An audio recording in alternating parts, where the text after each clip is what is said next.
most is me, that light, which is so beautiful, which is nothing but a part of God. That's a Sattvapati. Okay, everybody got it? So, and now comes, once you have seen even the glimpse of yourself, after that you enter the high school. High school is called Asasakti. That means non-union. Asasakti. Where the spectacle of pure being has shot forth by the practice of the above 4 steps. So remember, the key word is practice. We got to keep on practicing. As a result of non-attachment, the real key is the non-attachment over here, guys. As long as we stay attached to the body, to the mind, to the intellect, to the objects, we won't see this, the subtlemost light in us. Okay? So as a result, so why do we need to do practice? So that we become detached from this non-self. I'm sure from time to time you feel that this is just a shell. I'm sure you have, otherwise you wouldn't be in these classes. I have had many shells before. Even this shell is keep on changing, and I am not the shell. And once you realize this is just a shell, it's not me, you obviously get detached. This realization happens with the help of the practice, with the help of the grace of a guru. Okay, so practice of the above 4 steps as a result of non-attachment, and what happens? It's called non-union. Asasakti. Non-union with the temporary. So you can very easily withdraw from the world, but occasionally the worldly thoughts will come. But most of the time you have a thought of the real. In fact, you have to make an effort to think about the world, because you live in the world still according to the prarabdha, but you got to make an effort. Right now we have to make an effort to think about who we are.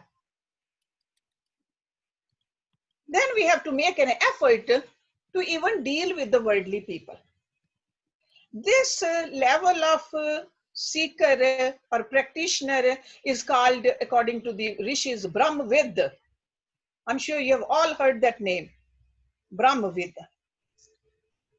Because that person has gotten a very firm glimpse of the reality, Brahmavid, the knower of reality, Brahmavid. Okay, so this is the 5th stage. So the seeker may come out of contemplation sometimes, but he would like to go abide into the truth again, because that is more pleasurable. So, and then reaching that place becomes very effortless, very spontaneous. See, right now, when we meditate, most of the time, what are we doing? We are trying to meditate. And when a person is at this stage, then right away reaches that union, and it takes an effort to get out of that union. You enjoy it so much because you know that is the reality. So that's why I said this is like a high school. Then our rishis, they say, you don't want to stop there. You want to do a bachelor degree, a master's degree, and ultimately doctorate also. So the next stage is called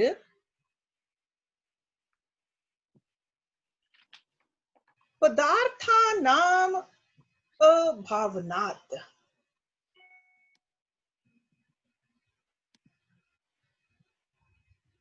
So from the practice of the above 5 steps, so you are not giving up the practice still. See, a lot of times we think that no, our practice is gone. No, you keep on practicing. Can you repeat the name one more time, Hersh, please? Padartha naam abhavnat. Okay. We are going to start putting a handout on a weekly basis with the terminology which we discuss, so that in case you did not get it right, you'll be able to go on the website and check it out. Okay, we'll do that. Whether it's a pranayam or whether it's any other technical term, which I think that it's difficult for you to hear and write it down. So from the practice of the above 5 steps, so I was telling you that practice is needed and you don't want to become careless about it. Don't they say that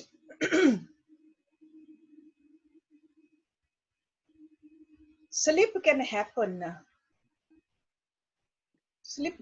anytime, right? Even between the cup and the lips. So you got to be very careful. So you got to keep on practicing. So from the practice of the above 5 steps and the absence of thoughts of inner and outer objects, there is a state of thoroughly reveling in one's own self. And this is called non-ideation of object. So technical term for this stage is Padartha Abhavna Nam. So there's no idea about the Padartha.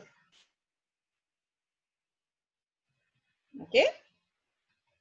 Could you repeat it one more time, the sentence, please? So Padartha Abhavna Nam, that is the technical name of this stage. So this is the 6th step of realization. Okay. इसको please एक बार repeat कर दीजिए. From the practice of the above 5 steps and the absence of thoughts of inner and outer objects. Inner and outer. So there's a detachment from the outer objects and detachment from whatever impressions they were earlier inside also. There is the state of thoroughly reveling in one's own self. And this is called non-ideation of objects, and which is the 6th step of knowledge.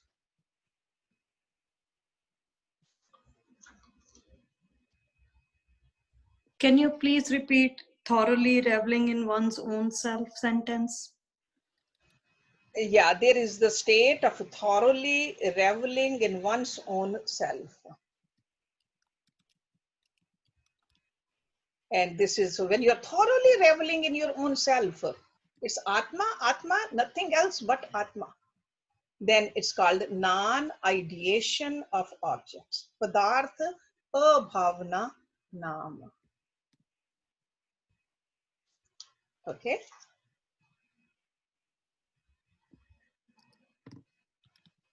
See, it's like there's only a vision of reality, non-existence of objects.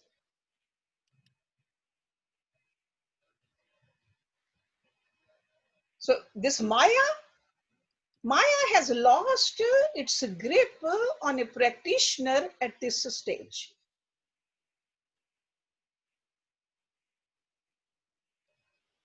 So that's why this is indicated here as a Padartha Abhavana. What is included in object or Padarth? Anything other than the Atma and Paramatma. Okay. Got it? It is in other language, in another terminology which I often talk about. It's Putreshna, Viteshna, Lokeshna. That's all Padartha. Putreshna is attachment with the relationships. It's not only putra alone. Somebody says, I don't have a son, so I don't have that problem. No, any relationship falls in that category. So it's with the people. Viteshna is any kind of a wealth. It could be a gold, it could be diamond, it could be clothes, it could be houses, it could be stock market, it could be anything. Okay, Viteshna. And Lokeshna means popularity, name and fame. So that's how the yogis, they described that. So these are all padartha. Is it clear, Raj? Thank you so much. That's why I say it very boldly. It's anything other than the Atma and Paramatma. Anything. It's not that we should not use these things. It's not that we should not deal with these things. But while dealing, we should know what reality is. See, problem is not with dealing with these things. Problem is not that I have it. Problem is that I start identifying with these and then we become a slave to it. Okay, this is one thing we got to always be clear. It's not just throwing away things. We come to that level. No. We have to throw them out of our mind. Not out of our houses. Okay. Then comes the seventh stage, the final stage. By the long practice of the above six. And this is not, I'm not saying that. This is written in the scriptures. In Yog Darshan, Rishi Patanjali just mentioned the name Sapta Bhumi. But in Yoga Vashishtha, Rishi Vashishtha gave this elaboration on these Sapta Bhumis. That's where this information is coming from. So Rishi Vashishtha said, by the long practice of the above six, and in Sanskrit it goes like Bhumi, Shatak, Chir Abhyasat. Chir Abhyasat, long. Bhedasya, Anup Labhyata. Yat Swabhav, Ek Nishthatvam, Sageya, Turyagamati. Turyaga is the name of the seventh stage. So by the long practice of the above six steps and by the non-cognition of differences, that abidance which takes place in one's own being is known as the fourth stage of consciousness, which is called Turyaga. So seventh stage is called Turyaga, fourth level of consciousness. And we are all familiar with third levels of consciousness, right? The wakefulness, the sleep, the deep sleep. These three, we go through this every day. Jagrat, Swapan, Sushupti. So how do we reach the Turyaga? He said, detach completely. Keep on practicing. Detachment from the unreal and attachment to the real. With the help of the practice, we reach the Turyaga. This is also called Nirvikalap Samadhi. There's no Kindly repeat. Repeat the English part, please. By the long practice of the above six steps, and by the non-cognition of differences, that abidance which takes place in one's own being is known as the fourth state of consciousness. See, English translation of Turyaga is the fourth stage of consciousness. It's called Turiya also, Turiya Avastha. It's called Turyaga also. Actually, what does this really mean, non-cognition? Non-cognition means it doesn't even exist for you at that point. No cognition of this world. The objects which he's talking about. Okay. Thank you. When you are in that state, see, just like when you are in a sleep state, you are not aware of the where you are sleeping. There's a non-cognition of the wakeful state, right? Yes. When you are in a deep sleep, there's a non-cognition of even a dream state. True. Now in this full absorption samadhi state, and especially this level of samadhi, which is called nirvikalp samadhi, there's no vikalp at all, and this is called turiyaga. This is also called sahaj samadhi. That's a natural state of being. Thank you. Atma and Atma, nothing else but Atma in this state of consciousness.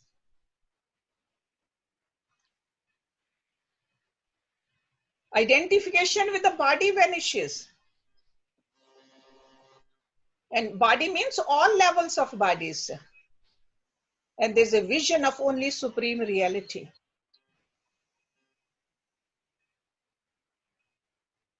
And once a person, with the help of this kind of a practice, then even walking, talking. I heard it from my own Guruji's in his words. Normally, he never talked about his own experiences, but one time we insisted and he recorded some of his life stories. In his own words, he was a student in Lahore and his Guruji was in Cherta. And he was a student, but Sunday was off, so every Sunday he'll just buy a ticket of the train and have an hour of ride and he will go to Guru's ashram. He said once he met his Guru, the Satguru, even though he had many teachers before, but once he got connected with the Satguru, he said, I kept walking in the light of my own Atma. And those are his words. It's not that he was not walking. It's not that he was not doing the seva. It's not that he was not a student still. He was all of it. But whatever he did it in the light of his own Atma. That is called Turega. You still keep on functioning. It's not that you become a stone. He kept on functioning. He finished his schooling. He started his career also. Then he wanted to become a sadhu. Then mother said, no, you are not going to become a sadhu. You got to get married. Otherwise, I'm going to go on a hunger strike. I'll die if you don't get married.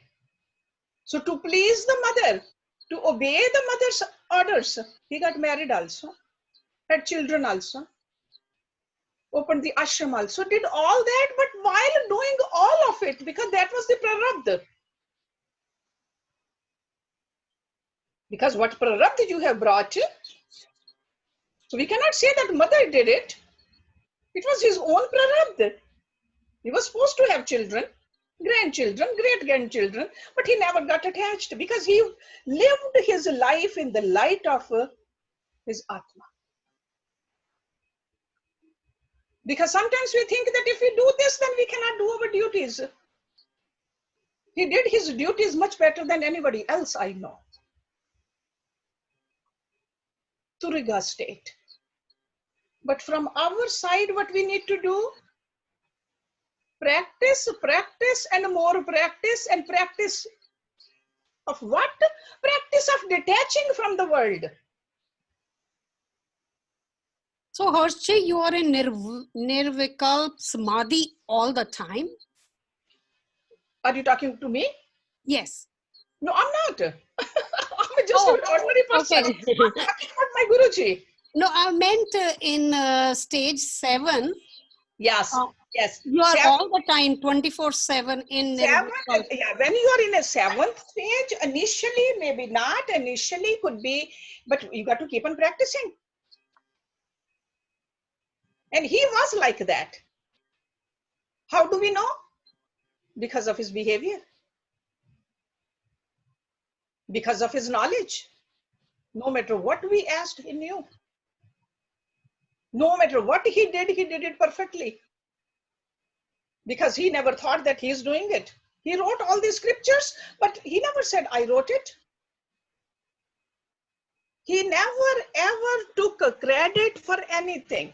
Whether it was healing somebody, helping somebody, taking care of anybody, whether it was a children or a devotees, anybody, whatever he did. Or he was a professor, you know that, first, and then he was a principal, then he was a director of the education department in Himachal. So those were the positions, but that was all out of the prarabdha. He did that. But he lived his life in that beam of his light of his Atma. So when I read something like this, Turega, that's the only example I have, because I really did not study under any other teacher or a guru, just only because once you have a guru, you don't need anybody else. Once you really have that caliber of a guru. Okay, so when I read this Turega or Sahaj Samadhi or the Nirvikalp Samadhi, or when I talk about this supreme reality, here's the example. Okay, so a person who has reached this stage, which I'm talking about, my Gurudev Ji was, no more slips or falls from that state. This is a final supreme destination. Okay, because before that we can still slip back. See, there could be a slip between a cup and a lip, but once you drink it, then how can there be a slip? Right? It has really gone inside you. But up to here, there could still be a slip. Okay? I thought I'll take only 10 minutes today for this, but I think I have taken a lot of time. But any question though? No question? Understood it completely. We will definitely put the names, the English names also, and then Sanskrit names also in the website. How about that? In case you think you have not spelled it right, or because you are good students. Actually, not just good, you are great students. So you deserve full knowledge also. So we'll definitely. Hersh, to reach the 7th stage, non-attachment is the most important. Yes. Practice of the non-attachment to the false. It's not really sitting in meditation. Not just meditation alone. Meditation is a practice. That is just a technique, but otherwise also, because our sitting down meditation got to become a walking meditation too. We can deal with everybody, everything. We can talk and walk, whatever we do, but still we can stay detached. First, we learn to detach from the fruits of the action. First level is that. Keep on doing the action, but detach from the fruits of the actions. Then raise yourself up. You even detach from the actions. While doing the actions, you are not doing the actions. So kartapan also. Okay? Yes, Poonam. Harshji, the number 3, which was Tanu Mansa, and the number 6, the Padarth Nam Abhavat. Abhavna. They are both talking about detachment or from the objects, from the sense objects. I don't understand, where are we looking at the difference between the two? See, reflection. When we are doing the vicharna, see, first we study Chubicha, then there's a reflection. Yeah. Reflection between the real and the unreal. Yeah. Then you start working more and more towards the real, that is a Tanumanasi. You pay more attention to the what is real. Then at the same time, you start detaching from the what is not real. So this might be like the first stage of non-detachment, and the 6 might be the ultimate stage almost of our detachment. That's what Yes, it is. that's like That's an inner and outer both. Yes, both. you're right. Okay. So Okay. inner, outer both. Sometimes we do the outer detachment, but not the inner. Ultimately, we will reach there only when there's an inner detachment also. Okay? The old impressions inside, they got to be washed away too. That's why they talk about the aparvairagya and parvairagya. Harsh, I can you give please elaborate number 4, Sattvapati. Sattvapati is you have a glimpse of yourself. That's a Sattvapati. Okay? So during your meditation, yeah, you saw who you are. Not all the time, once in a while. But you can never forget that. That glimpse you will never forget. Even if it happens once, that will push you towards all this. Yes, Jyoti. 2 questions we have, Urmil and Kim. Okay, Urmil.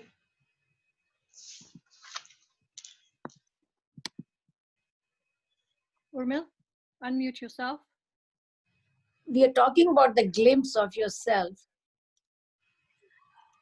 Can we describe this glimpse? Okay. What if I had a glimpse and I never knew it was a glimpse? No, if you have a glimpse, you can never forget, first of all. The It's just light like within. it will be the most beautiful feeling you will have. Any kind of a pleasure you have had from the objects, people, relationships, anything. This is makes you feel light, and it just keeps on drawing you towards it. This is the glimpse in the feeling part, but in the actually it will be a light. It will draw me towards what? That light, that beauty. Because there's nothing more beautiful than that. Nothing more pleasant than that. Nothing more peaceful than that. That is the glimpse. Everything else looks very superficial, fake, flimsy compared to that. Then you keep on practicing. You have it once, you want to have it more. It's almost like if you have tasted something, the taste is in your mind and you keep on searching for the same taste. So this is not a form, it's just a light. It's a light. Even if it's a form, it's a light in that form. Okay, so it's just like a practice starts with the form, but actually you are looking at the light in that form. Or a light in that mantra. Okay, so anybody else? Who else? Kim had the question. Kim. Yes. So Hershey, in step 7. What did you say? Say that again, Kim. I think you described the 7th stage. 7 stages. Yeah, this is a technical term for Sapta Bhumi. These are the 7 stages of an evolvement. No, I think you described it as a natural state of being. Can you please elaborate on that? Natural state. Natural state means that's who you are. The Atma, that light, that part of God, that's who you are. That's why I said it's a natural state of being. Whatever we have, all the layers we have put on ourselves, whether it's a layer of a body or layer of a mind or the intellect or accomplishments, those are all unnatural. That means they keep on changing. Just like we wear clothes. Today I'm wearing this clothes, tomorrow I'll wear something else. So natural state of being is who I am. And in seventh stage, you will see that what you are naturally. And in that state, we are all the same. If a person has reached there, you will see that the person is more impartial, more compassionate, more giving, more forgiving, always joyful. You will see those qualities which we talk about in Bhagavad Gita, even in 13th chapter, in 12th chapter, in other chapters also. Okay? If I may ask a follow-up question. So sometimes in meditation, I've felt like I've had a very small taste of some of these stages, very briefly. Is that possible, or does it just happen all at once? No, it can happen only one at a time. Not all at the same time. Okay? It's just like a step by step by step. Just like we climb on the ladder, one step at a time. So we got to work on it. That's why it's a practice. If we see the glimpse here and there of the higher, that means from the past practice, you had the glimpse. That doesn't mean you have reached there. Right. Okay? Because practice did not start in this lifetime. Some of the practice we have done in the previous lifetimes too. So because of that, it's like the God helps us. God wants us to stay on this path. God wants us to know who we are. We are all one. We are all his children. He wants us all back. But we have forgotten that.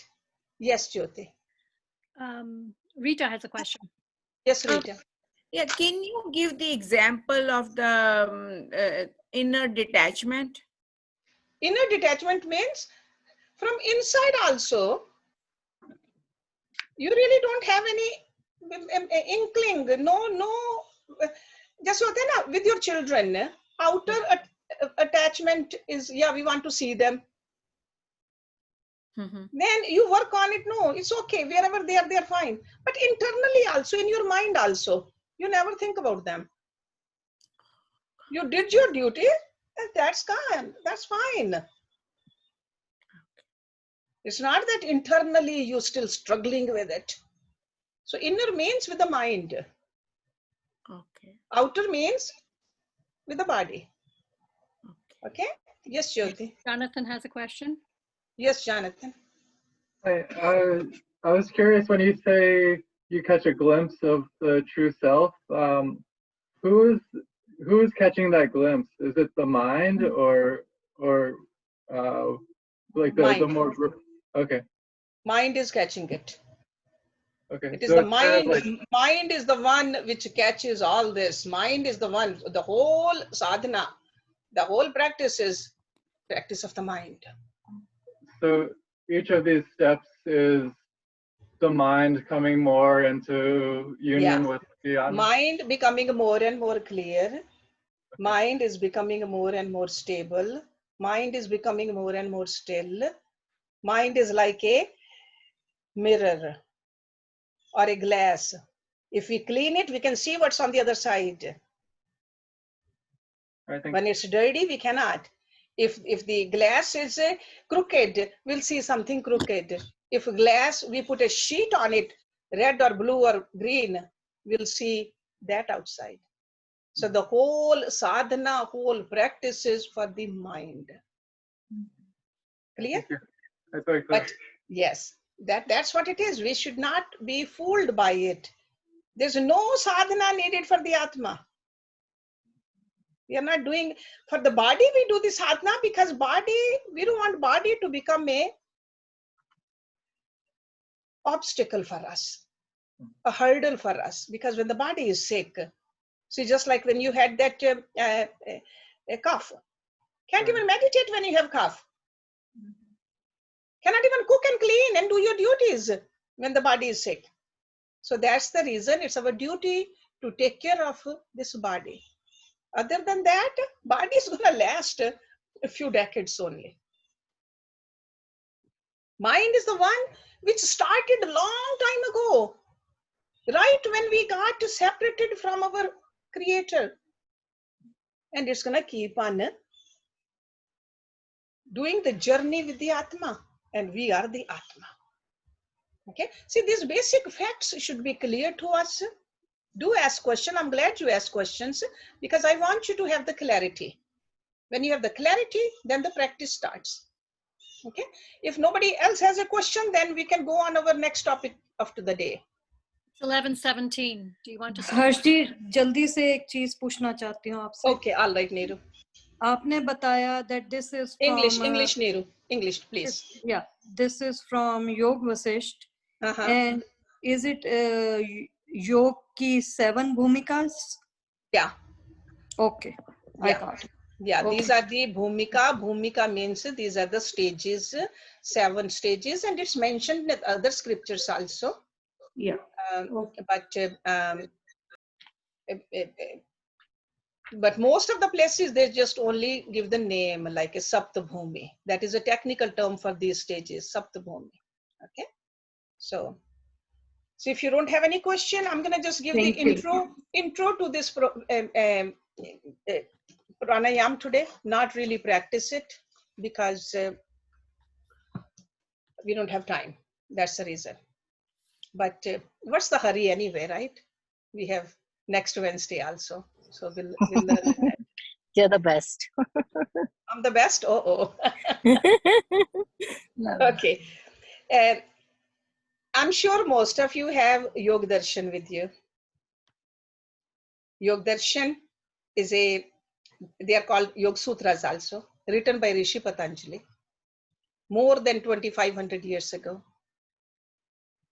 In the very first, and the Yog Darshan has 4 chapters. They are called Pad. Okay, see, just like Ramayana, which we study on Tuesday, those portions are called Kand. Rishi Patanjali called them Pad. The very first chapter, very first Pad is called Samadhi Pad. In Samadhi Pad, he talks about very high level of Samadhis also, but at the same time, he knows that practitioner like us, we don't have full control over our mind. He gives us many different techniques to calm and clean our mind. Because for one person, maybe this will work, for the other person, this will work. So if you have a book, you can look at it afterwards. Verse number 34, that's where he talks about this pranayam. But he doesn't give the detail. Because I'm sure a lot of people, they knew that how to do this pranayam. He says, with this pranayam, you can clean your mind. You can control your mind. And you can reach samadhi. So controlling of the mind really means to reach samadhi. So that's why I want to give you the details how to do this pranayam. First of all, we got to learn how to say this pranayam. A lot of people, they say it wrong too. See, the first word is, if you have your book with you, prachardan. Prachardan vidharan yam va pranasya. Va means or. So you can clean your mind with this pran also. So prachardan means, pra word is in Sanskrit used for something very special, something unique, something special, exceptional. That's called pra. Chardan. Chardan means chiseling out. In this case, that means removing the waste matter. Or it also means outgoing breath, which in English we call it exhalation. So chardan over here means a forceful exhalation to get rid of the waste matter. But a unique way. Constantly we are exhaling, but he's going to teach us how to exhale properly. Then vidharan, V word is means special. Dharan means to retain, to fill, dharan karna. So prachardan, vidharan. So unique method of exhalation and a special technique for retaining the breath. Okay. So we know we have learned many different techniques of pranayama. I mean, they all do clean the mind. Definitely, if we do it properly, they help us clean our body also. They increase our concentration also. So several kinds. So the reason I want to teach this, because all of you are practicing, hopefully, what I have taught you before. Okay, this is no different than them, but in a unique way we will do it. And it takes a little bit more effort to do it too. Okay, so this pranayama, there are a lot of great masters, they talked about it. Rishi Patanjali only gives the name, but other masters, they have given the technique also. I'm sure you have heard the name Dattatreya, great yogi master Dattatreya. He taught this to his disciples. Then later on, Guru Gorakhnand.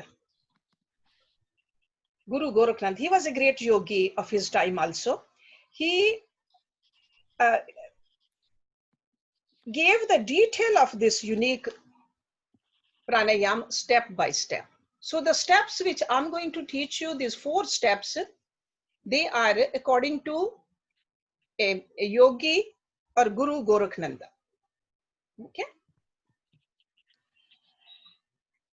There are a lot of physicians in this group. So I'm sure you know the unique power which is contained in our olfactory nerve. And these yogis, they knew about it.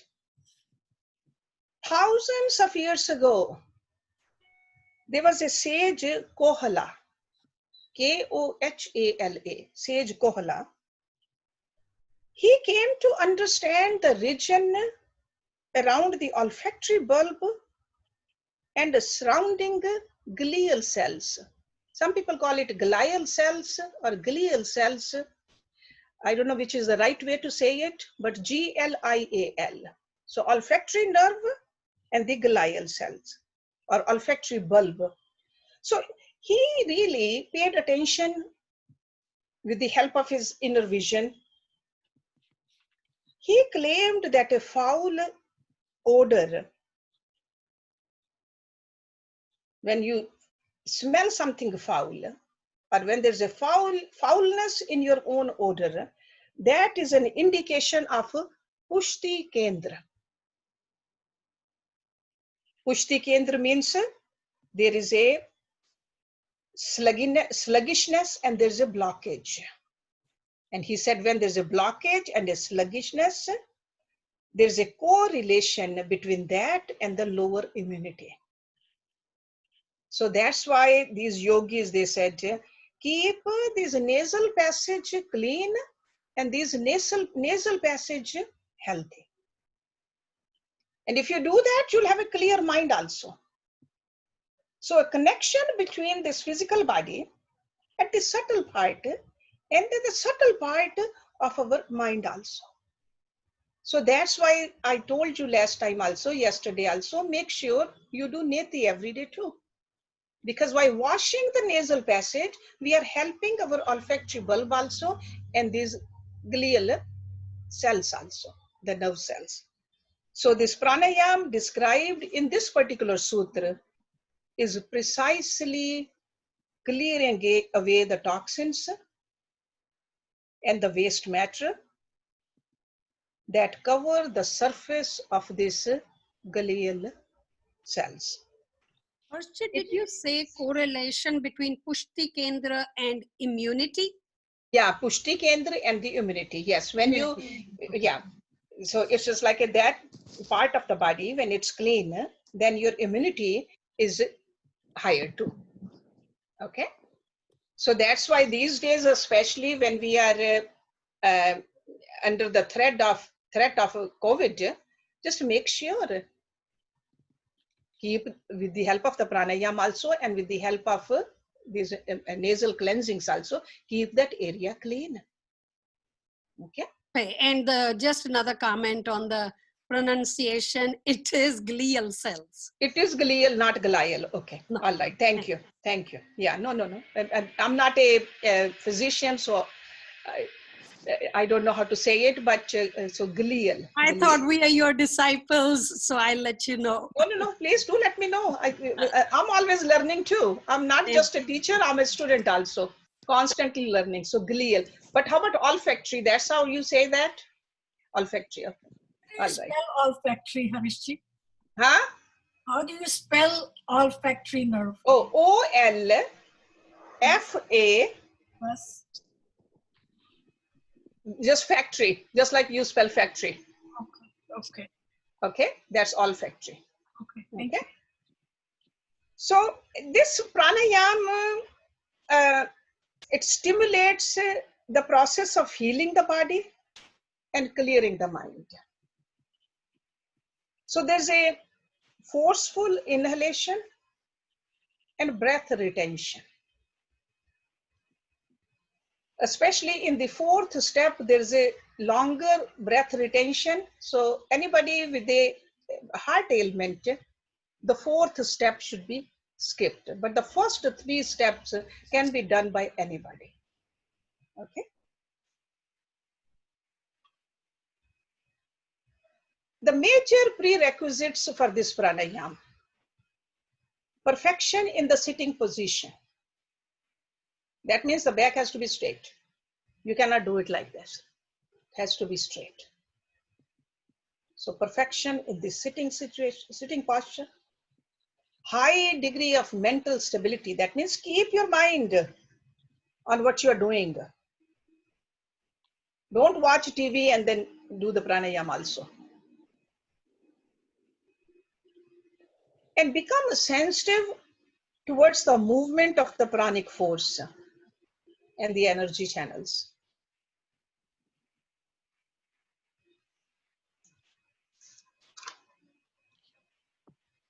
So I think we're going to stop it here because it's 11:30.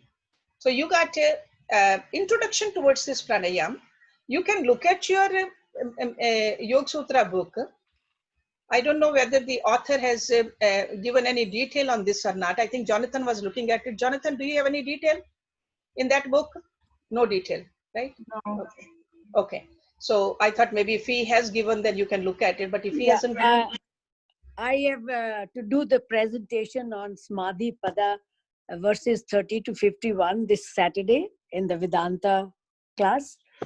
And when you read the explanations of the 33 or 31, where he talks about this retention of and forceful exhalation, in the explanation, he says that other people evolved and developed this concept, and in that they have mentioned those things.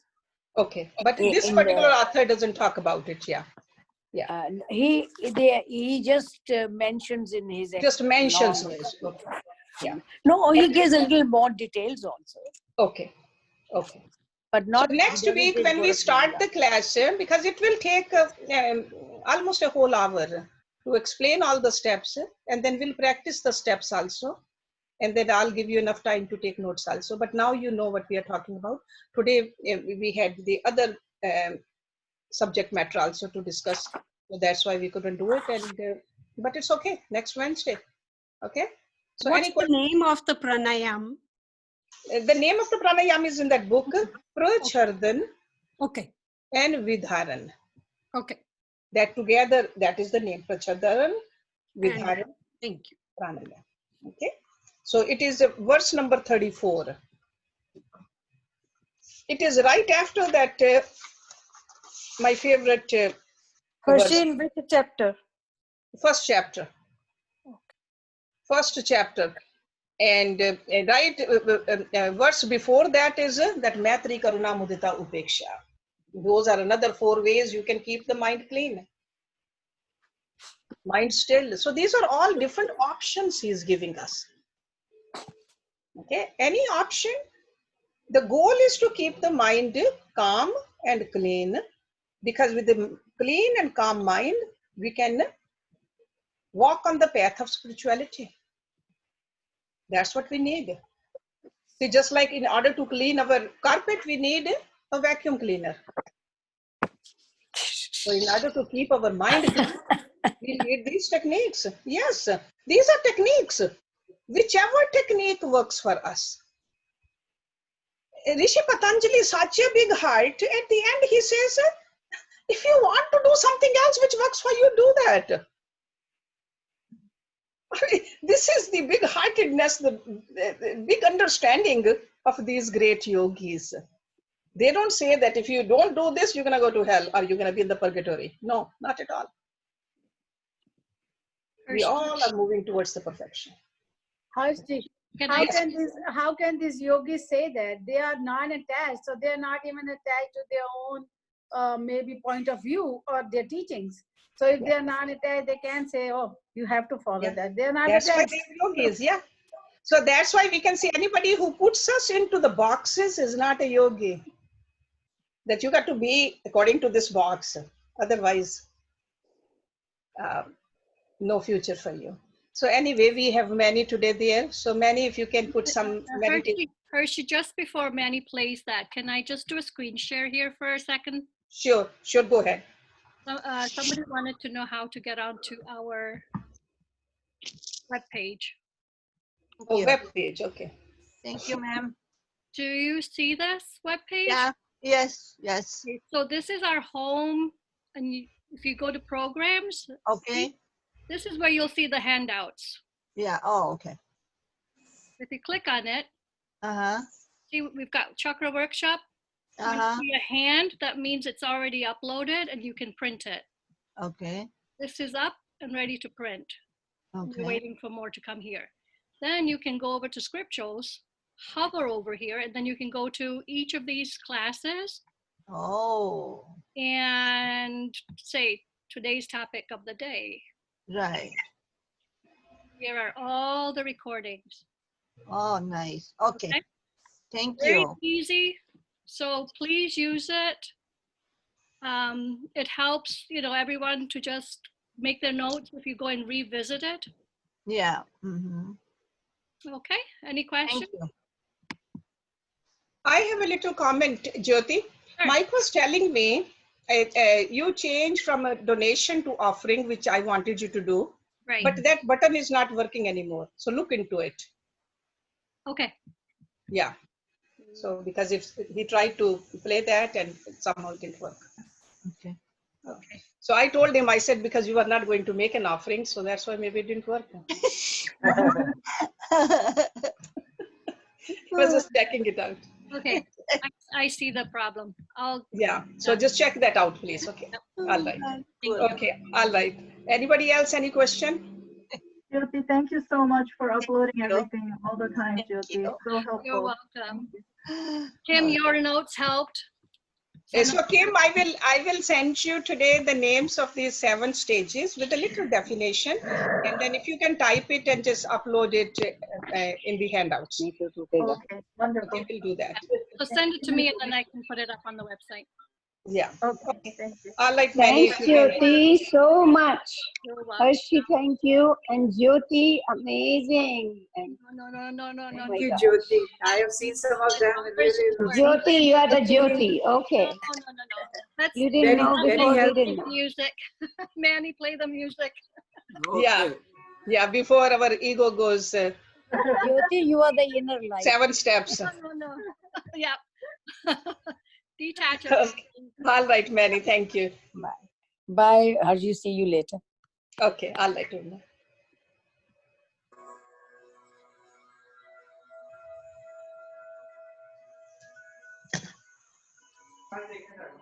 अच्छा ठीक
Thank you very much. Thank you, Manny. So